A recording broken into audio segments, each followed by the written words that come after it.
Can an online tool replace a certified financial planner? What is goal-based financial planning? And can a computer tell you which debt to pay first? We'll answer these questions and more on this, the 127th episode of the DoughRoller Podcast. Welcome to the DoughRoller Podcast, where the best thing money can buy is financial freedom. We help you make more, spend less, and invest the rest. And now your host, Rob Berger. Whether you're just starting out, buried under a mountain of debt, or well on your way to financial freedom, this is the podcast to help you take your finances to the next level. Hey, everybody. Hope you're having a great day. For today's show, I have invited Tom White on to be a guest. He works with and founded a company called iQuantifi, iQuantifi. I met some folks from iQuantifi at the Bloggers Conference that I attended in New Orleans, which I've talked a bit about. And iQuantifi caught my attention. It is, well, you'll hear about it, but it's basically a way to handle financial planning online, a do-it-yourself. This is for the do-it-yourself crowd, which I fit squarely within. And it's a tool that helps you plan your finances. Now, I'm going to tell you now, and you'll hear about it, but this is not, don't think about Mint.com or YNAB. This is not a budgeting tool. This is not a cash management tool. And forget thoughts of like Personal Capital and their dashboard. It's not a tool to help manage your investments, at least not in that way. Think of it as a bigger picture issues, buying a home, which debts, managing your debt and getting out of debt, setting goals like saving for education.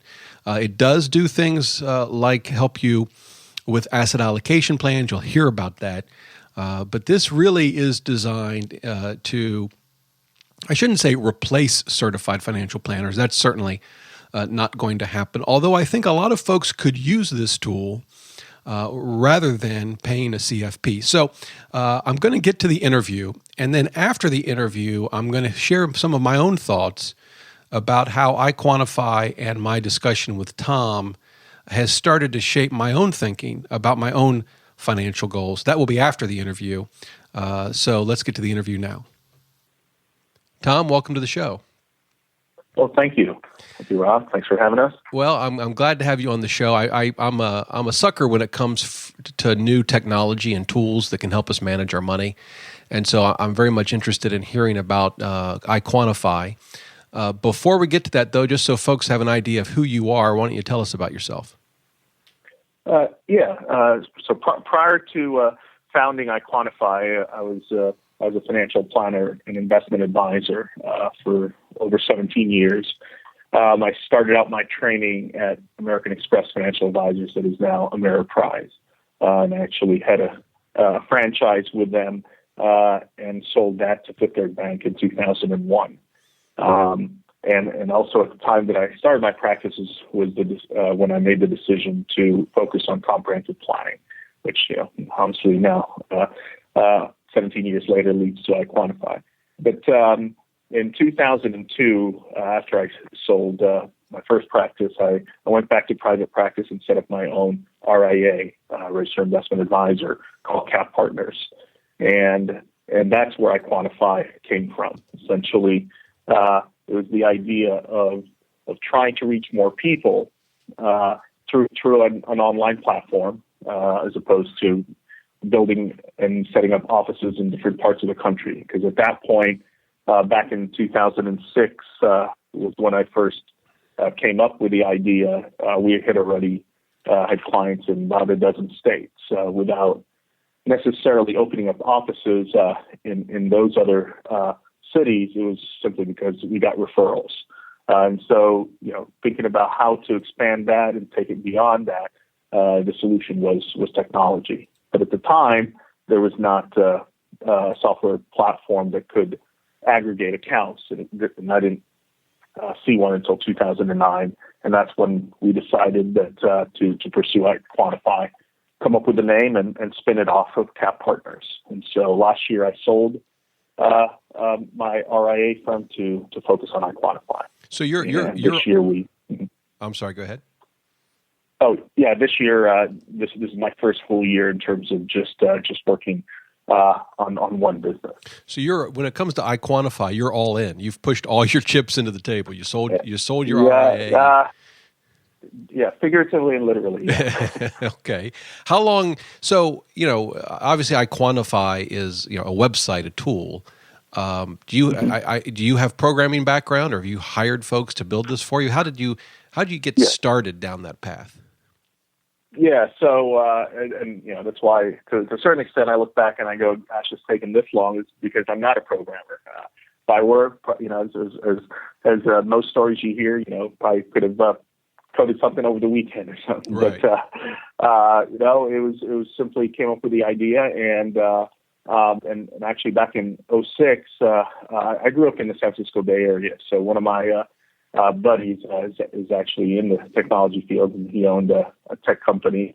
And I asked him if it was doable to automate the financial planning process based on what I had in mind. He said yes, but there were still some components missing at the time that would have made it very difficult for a user to input all their data, because everything had to be manually done. So it's when aggregation came into play in about 2008 or so that I knew that was a solution to the manual input.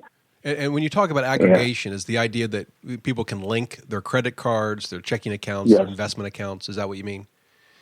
Yes. Yeah. Yep. One question I have about that. In fact, I'm going to have another guest on the show who is a security expert, because I've had a lot of listeners email me and want to know, is it safe? They feel uncomfortable, whether it's linking through mint.com or personal capital. Mm-hmm. As tools like iQuantifi grow, there are many, many options out there where you can link all of your accounts. And, behind the scenes, I think they pretty much all use similar security technology. But folks get kind of nervous, not only in terms of linking any accounts, but also in terms of, how many different things do I sign up for where I'm linking all this stuff. So, I'm curious what you think about that generally, and then how does iQuantifi keep folks' information secure? Yeah. So obviously I can't speak to the other sites, but in terms of iQuantifi, the first thing to know is that all the information is read-only. So we don't custody any money at this point in time. So no funds actually pass through the iQuantifi system. You can't even move money within it. You have to go outside of the site to wherever the institution is. So it's read-only. Second, we have the highest security standards in the industry, which is bank-level security, 256-bit, and that's what makes it a secure website where users should not be concerned about their assets. In addition, it's also anonymous. We don't know who you are. We don't ask as to who you are. There's no social security or any confidential information that we ask for. We only ask for information that's needed to essentially generate a plan and advice for you to achieve your goals. Okay. Okay. Well, so you're a CFP. You've obviously been in the business a long time. Actually, I'm not a CFP. Oh, okay. So I'm sorry. I made that assumption. Well, when you started an RIA, did you take the Series 65, or how did you do that? Yeah. So I'm licensed with Series 7, 65, 24, 63. I believe those are my licenses. And then obviously, I'm also I have an insurance license with the state of Tennessee and Hawaii. Okay. So. Well, you have all those credentials, the background. What led you to sell your RIA and start iQuantifi? What were you trying to help people do? Yeah. So with my former advisory firm, everything about iQuantifi came from that. And so it was essentially trying to automate what I did as a financial planner, investment advisor, into an automated platform, and knowing that with technology we can scale, and with with the fact that we were able to automate the planning process and no one else has, gives us this competitive advantage and separates us from the other robo-advisors that really only deal with investments. Because our main mission is to actually help people achieve their goals. It's not about improving their financial situation. It's actually achieving their goals. Because at the end of the day, that's what matters. Okay. So how does iQuantifi help people do that? Yeah.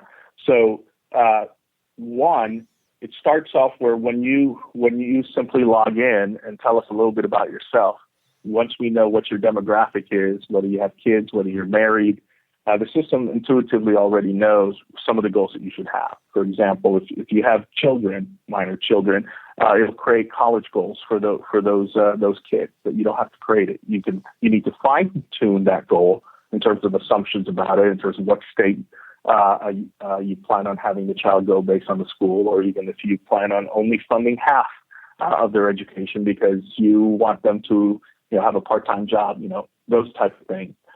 Everybody obviously will have retirement as a goal. And these things that the system sets up on the user's behalf, they can always delete it and tell us it's not important or they don't want to achieve it.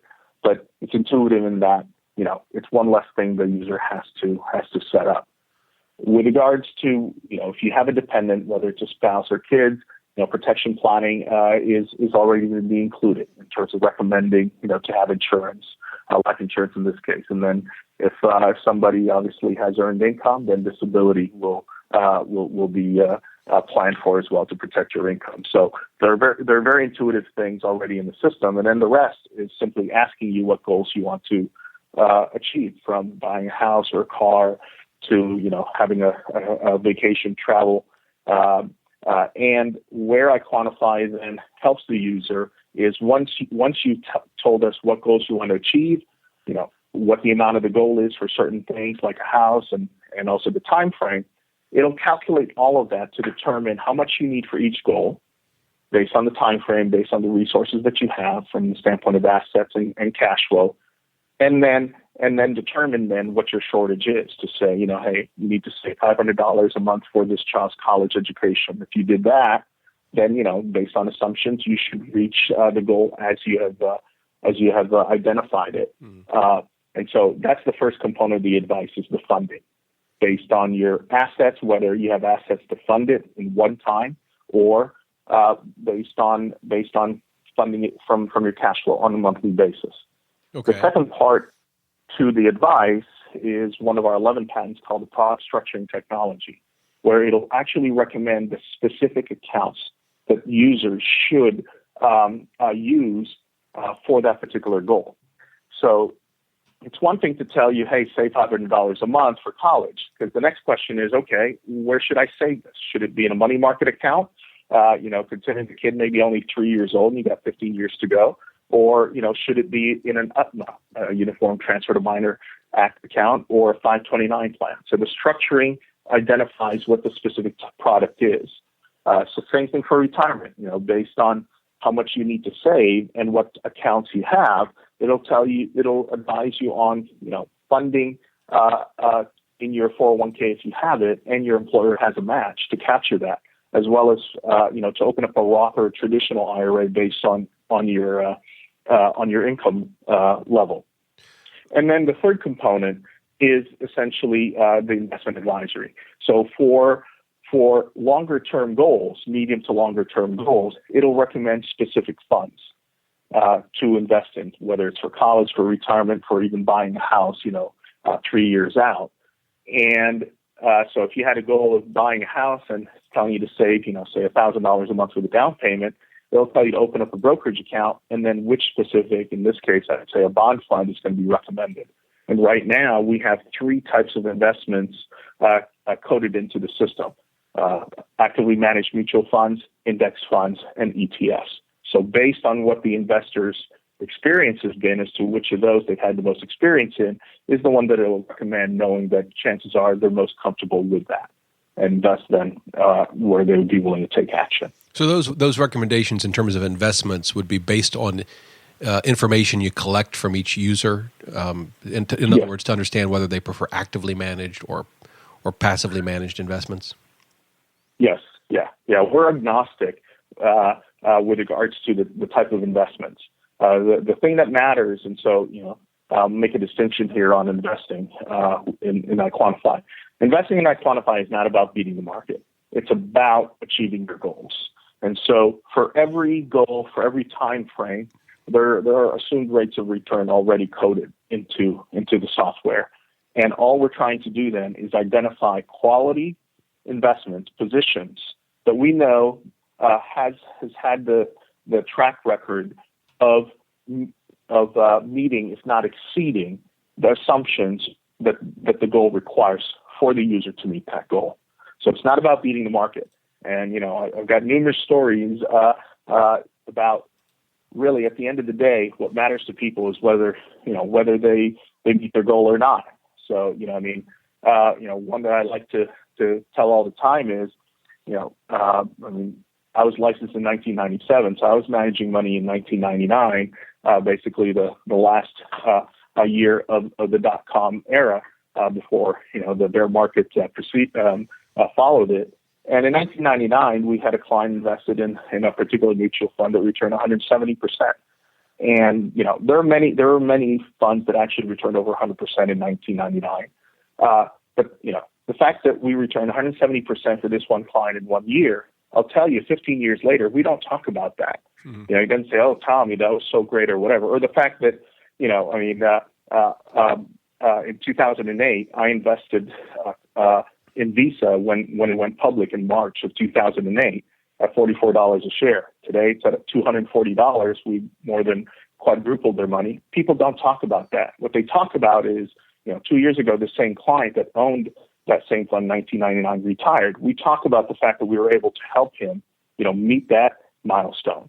That's what matters to people. Whether they're able to buy the house, whether they're able to pay off that liability, whether they're able to, protect against, something unforeseen. It's these seminal moments that matters, not, how much return you got. And as most investment advisors know, making money for clients is your job anyway. So it's a little bit of a catch-22 because it's expected. Right. Sure. Well, let me kind of dive in a little deeper here, and I'll leave screenshots of some of your site so people have sort of a visual. Obviously, they can go to your website too. But let's take investing, for example, for retirement. So you're going to know from information that a user inputs their age and when they want to retire. So you'll know how many years they have left before they hit retirement. You'll know their sort of preference in terms of types of investments, at least between ETFs, index funds, and actively managed funds. And so you kind of put all that together, and you recommend an asset allocation with specific investments to execute on that plan. Yes. And then it's up to them to actually go do it. So as you said, at least at the moment, you're not going to take custody, or you're not going. This is not an RIA at this point. Well, we are an RIA. We're an SEC registered RIA. We have to be able to recommend to make the recommendations. Right.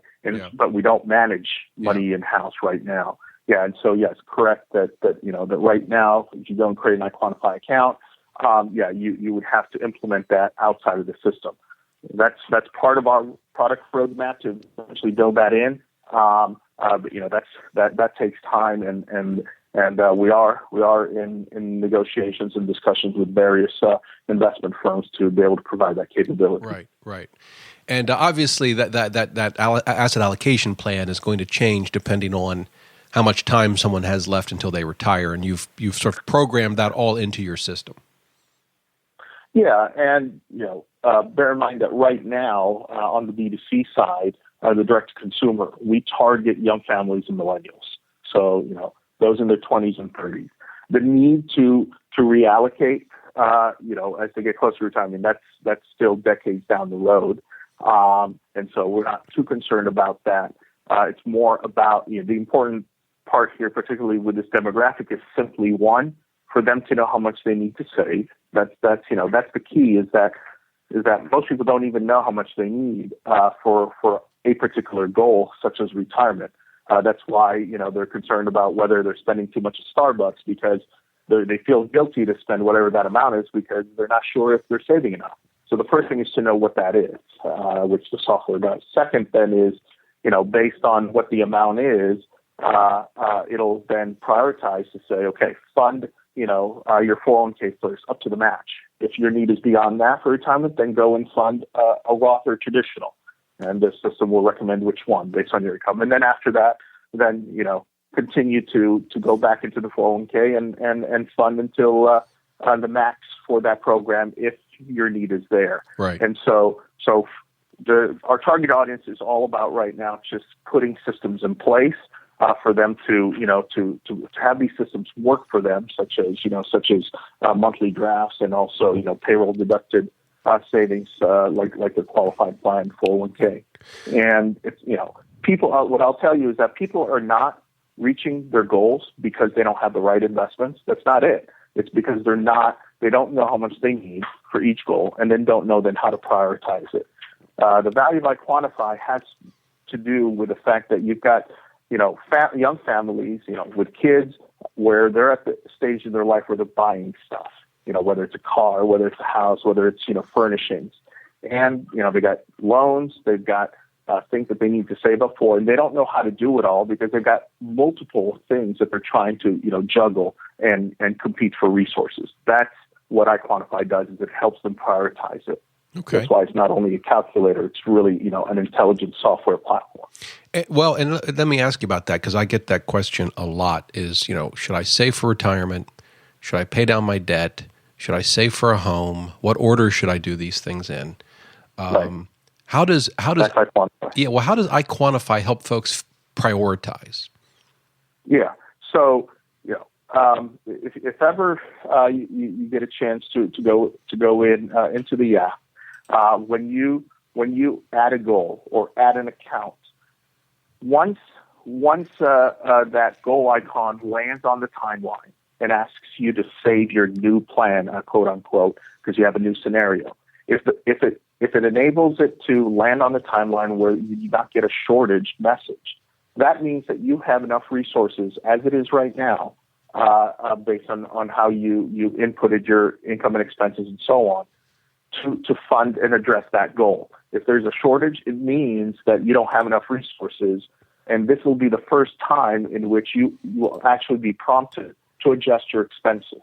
So we don't have people, go and budget first, and then figure out how much they have left for the goals. We do it in reverse. Your goals come first, and if the system's able to solve it based on whatever discretionary income you have, then so be it. Go live your life. But if not, then yes, that's when we will then ask you, or actually the Cash Finder, one feature of the software, will recommend specific expenses to adjust to free up that cash flow to apply it to your goals. So in terms of how it prioritizes, and that's our secret sauce. That's the crux of the core system in determining how to fund all of these in what order, and that order is very much based on financial planning principles.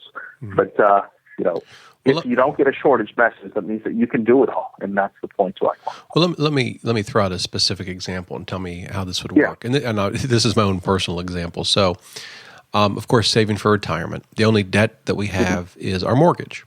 And one of the questions that I try to answer every single month is, do I pay off my mortgage ahead of time? Now, if we assume that in iQuantifi, my wife and I are on target to have enough to retire based on what we have and what we're saving each month, and we have money left over, would iQuantifi then recommend that we take any money in excess of what we need to meet our retirement goals to pay on our mortgage? Well, if your only other goal other than paying off the mortgage is retirement, then yes. But if you have other goals, such as, you need to replace a car in 2 years, you want to buy, another house, or, depends on your other goals. Right. So taking the assumption that, yes, you're on pace for retirement. Yes, all your other goals are on pace to fund. There are no shortages anywhere that you got to allocate cash or capital, and you still have excess cash flow, then yes.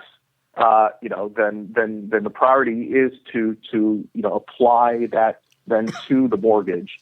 If obviously you don't have any other debt, right? That's sure. non-deductible and so on. Yes. Well, my only go ahead. I was going to say my only other goal besides those two is to see the Ohio State Buckeyes win the national championship, but I don't think iQuantifi can help me with that.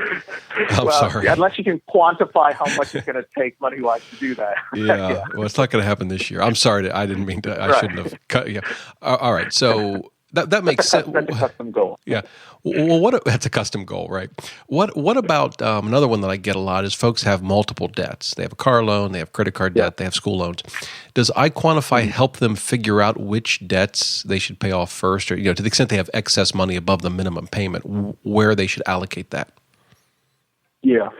Yes, it does. In the sense of using anything beyond what's needed for the goals. Okay, so let me make a distinction here, because this is a key philosophy at iQuantifi. And, this is what I tell the team is that debt is not a goal at iQuantifi. We consider it an obstacle. In other words, especially where we're based in Nashville, Tennessee. There's a big focus on being quote unquote debt free, even though the definition of that ranges from somebody who still has a mortgage to somebody who doesn't. But, if somebody wants to pay off all of their liabilities first and not do anything else to address other goals, then, iQuantifi is not for them. It's easy for somebody to say, pay off your debt. I mean, who can argue with that, right? I mean, I tell clients that all the time. You tell me you want this debt paid off, it's bad advice for me to say don't. Yet, if you have other goals, let's take a look at the bigger picture, because the whole point to the fact that you have debt is it's keeping you from funding your other goals. If you didn't have debt, you'd have more resources to actually save for retirement, save for college, save for, build up that emergency fund, right? So we consider it an obstacle. And the purpose of the software is, because it's so intelligent, it can actually figure out how not only can you address the debt in the proper order, in the proper time frame, okay, but also address the other goals, as opposed to just dealing with the debt and then not even addressing the goals until the day in which, the last dollar is paid off on the balance of the debt. And I've also seen it time and time again, those that are so focused on paying off debt, that is really their only goal. That the day that they become, quote unquote, debt free, they end up going back into debt because they haven't considered really the true goals, in life. And so thinking beyond the debt really focuses you on what you should be, working towards. Thus is how then you interpret goals, simply as an obstacle. Right. Now, what I will tell you is that, we are working on an additional feature to be able to work with specific institutions that focus on paying off debt, in which the system can take it another level to say, for somebody to improve their credit score and certain things need to be paid down or paid off, the system will be able to make those type of recommendations to put that user in a position to qualify for certain types of loans. So that's a very specific type of scenario, and for a specific type of consumers. Right. And so built into this, and I've noticed this with life insurance, for example, because there's a life insurance goal, and you guys help folks calculate how much life insurance they need. Yes. Obviously based on assumptions based on your experience, are reasonable assumptions for folks to use. Is there a rule of thumb for life insurance? If I make $100,000 a year, I should, and I've got 2 kids and a wife, and I'm 35. How much life insurance should I have?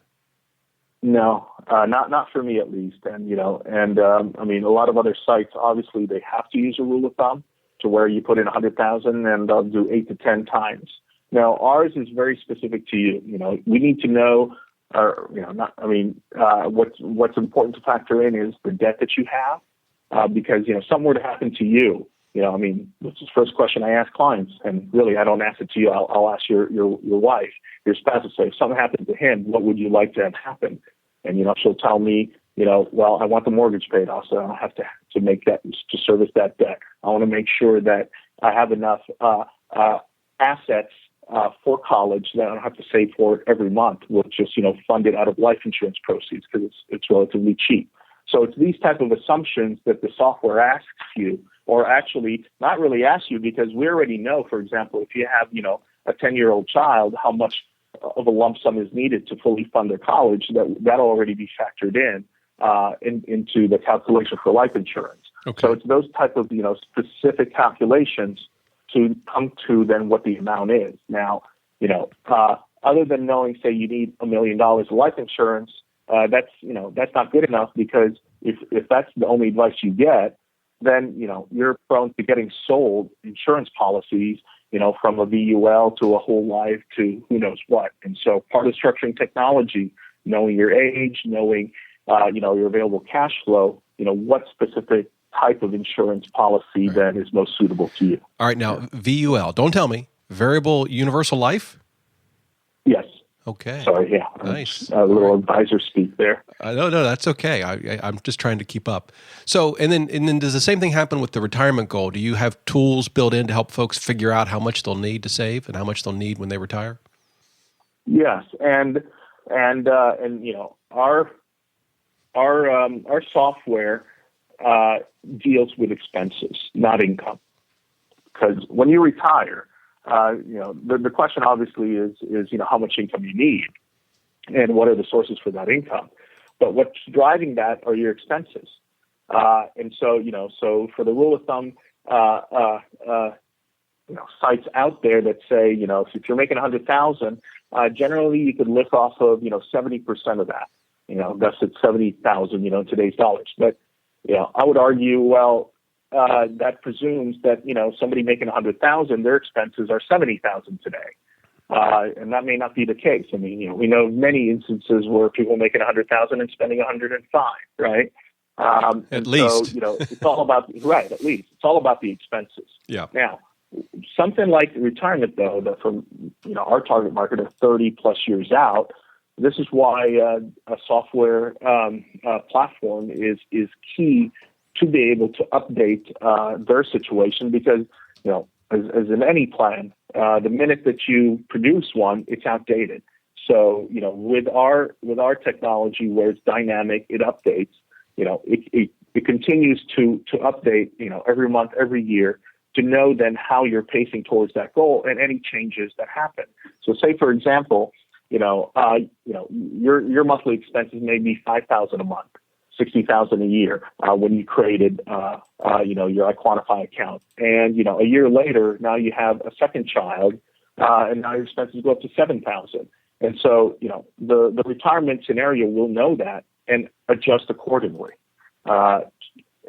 based on certain assumptions, knowing obviously that some expenses will drop off as well, having to do with children.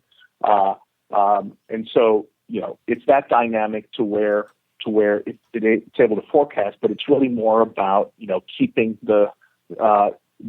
your plan updated continuously. Right.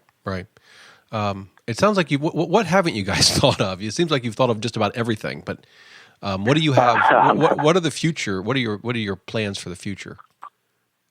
So, what I can share with you is that, into the spring, we're focused on being able to roll out the software for advisors to use, to where this user interface of the timeline is something that financial advisors can use in communicating with their clients in terms of their goals, as well as in terms of providing continuous advice. I mean, as an advisor, I'm not looking to replace the role of an advisor. It's simply that for this target market, advisors are not addressing it. It's not profitable for them. And so, we're here to fill that need. But, somebody that comes into the system that's worth several $1 million, iQuantifi is not for them. I'll be the first to say, go work with a trusted advisor. So, yeah, I mean, we've got numerous phases to our business plan, but, it's one step at a time, focusing on what are our capabilities right now, which is really, helping the millennials, and also this is where we're focused also on offering our solution to institutions. Okay. How much does this cost for folks to use? I'm sorry, how much? Yeah, how much does iQuantifi cost for someone to use and to use as a financial planning tool? Yeah. So somebody comes onto iQuantifi.com, and that's an I at the end. It's free for 30 days, and then after that they can pay either $9.95 a month or I believe $89 for the year. Okay, that's it. And it's fully functional. Folks have signed up and are using it now. Yes. Oh yeah. We've got thousands of users in the system, and more every day. Wow. Okay. Well, what haven't I asked you about it that folks ought to know? Yeah. So some of the questions we had talked about earlier that possibly may be relevant. The one thing that in mind, when I first I started iQuantifi, it was unique. Maybe not so now, but ours is entirely about goals. Our approach to personal finance, to investing, is about goals, because that's what matters. That's what I believe people are working towards. Why they work so hard every day is to be able to pay off their debt, to be able to make sure they've got enough cash reserves, to be able to make sure that they're saving for the kids' college or for retirement. So it's about goals. And so anybody that's looking to, we are not a budgeting app. So the one thing I'll tell you is that, kind of the phrase I say here is we don't budget, we achieve goals. The way that I see people budgeting is counterintuitive. They look at their income, they look at their expenses, and then whatever's left at the end of that is what then they allot towards goals. And that's not how we would approach things. You tell us what your goals are, the system will make that a priority. And if you don't have enough then to meet those goals, they'll then guide you on what expenses then to adjust, because we don't take it for granted that, your $150 cable bill is more important than you saving for your kids' college. You know what that reminds me of? Is Stephen Covey, who's Stephen Covey's book, 7 Habits of Highly Successful People. I think, right? Because one of the things he says is begin with the end in mind, and that's kind of what struck me. You're saying, okay, yes, you've got a cable bill, but let's start with your end goals, and they probably aren't cable every month. I mean, you may have cable, we do, and that's fine, but. So that's the approach iQuantifi takes. Is let's look at your goals. Let's make sure you're achieving those, and if you're not, let's address it. And then if there's money left over, you can pay for cable. Yeah, and that's why for us, we always use Starbucks as kind of the quintessential. You're speaking my language when you talk Starbucks. I'm just going to tell you right now. Yeah. So it doesn't matter to me if you spend $300 a month at Starbucks, but when people hear that, they go, what? And the reason is, so long as you're on pace to meet your goals. And, the reason why, people are guilty about, that $5 latte or whatever is because they don't know how much they need for their goals. And if you don't know, then you don't even know if you're anywhere close to, funding it, even if you are funding it, as to whether it'll achieve that. So start with your goals, figure out, the assumptions of your goals and what it takes. And then if you're on pace, you're funding it based on the assumptions, then go and spend whatever money is left. I mean, live your life, enjoy it, but you can enjoy it not having the guilt and not having the worry because you know that your plan is in place. Right. That's the philosophy. Let me ask you this. I've spent some time on your site using a sort of a demo account that's already pre-populated with some information, and that's been very helpful. And you've got the timeline, which is, and again, I'll do a screenshot of this for folks to see. In the show notes, but a very nice way of looking at goals. One thing I wonder, I'm a huge fan of dashboards. It's one of the reasons I like personal capital so much, which is of course focused on investing more. But to me, their investing dashboard is as good as anything I've seen. Do you guys have anything like that? Not with respect to investing, but with respect to financial planning in mind for this site? Yeah, actually, as you speak, that's something that's being designed right now. Yes, we will have that. The dashboard that we have in mind is going to be very much about goals, not just about seeing what accounts you have. And it's all about in terms of you knowing that you're on pace, and anything then that needs to be adjusted or new information or new advice. That's what what's going to be the focus of the dashboard. So it may be a little bit different than what most people are used to, but yes, very much so. That's in the roadmap here. Right. Well, that would be great. So I'm glad you asked. Well, and again, I'm just that's one of my weaknesses. I love dashboards. It's just nice to be able to, in a snapshot, in a very meaningful way, get an insight into your finances.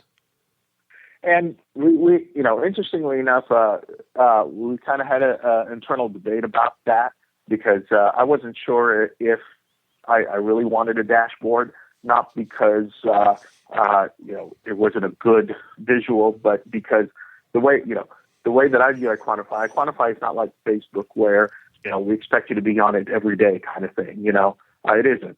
You do what you need to do, whether you transfer money or you open an account or apply for something, and then that's it until the next time. Then there's specific advice.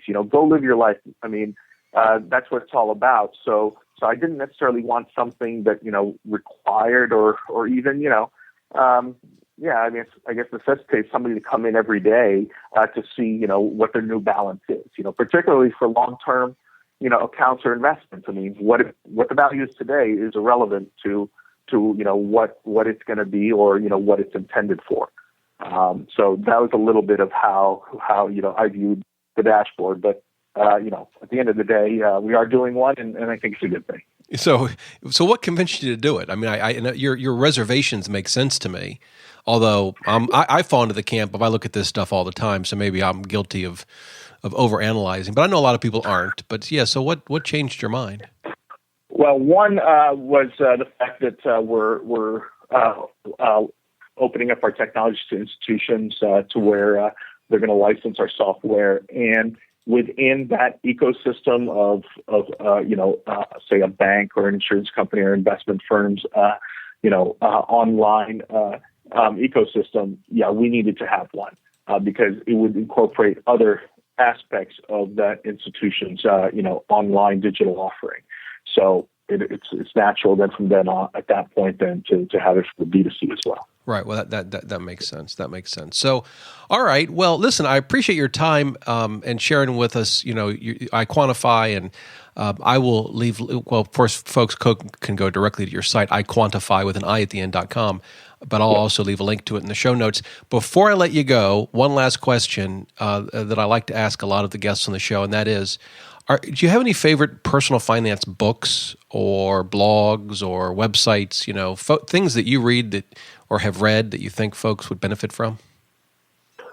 Yeah, I was asked that all the time by clients. I don't know if it's just me, but I don't really have a favorite personal finance book per se. There is one book that, maybe the closest thing to personal finance that I'd recommend, and it's The Millionaire Next Door. Okay. At this point, it's about 14 years old, I think. And that to me is the quintessential book with regards to for personal finance, and then for investing, it's The Intelligent Investor. There's nothing better than that. So those are my two. Yeah, I've read them both. They're both great books. So good. All right. Well, listen, I really appreciate your time today. Thanks so much for coming on the show. Yes, thank you very much, Ron. Appreciate it. Well, there you go. I appreciate Tom's willingness to come on the show. I hope that helped you a lot. Obviously, you can check out iQuantifi if you want. I will have a link to it as well in the show notes, which you'll find at DoughRoller.net/podcast127. After my interview with Tom and thinking about iQuantifi, and I've not used the tool in detail, I've checked out a demo. I'm actually going to sign up for the tool and use it for a period of time. I don't know how long. We'll see how helpful I think it is. But it really has started to sort of reshape my thinking on our own finances. One of the things that we've talked a lot about in a number of episodes is financial priorities. Do you pay off your debt first or save for a home or invest for retirement? And you have all these competing priorities. How do you order them? How do you even think about which ones should get your priority, your attention first? I tend to take a math-based approach. So, for example, in my own case, one of the questions I've had to answer is: do I pay off my home early, or do I save that extra money that I could put towards the mortgage and invest it? And for me, the question has always been one of math. What's my mortgage rate? What kind of returns do I think I'll get if I invest it long term in the stock market? And even what will bank interest rates do? My mortgage is 3 7/8% on a 30-year fixed.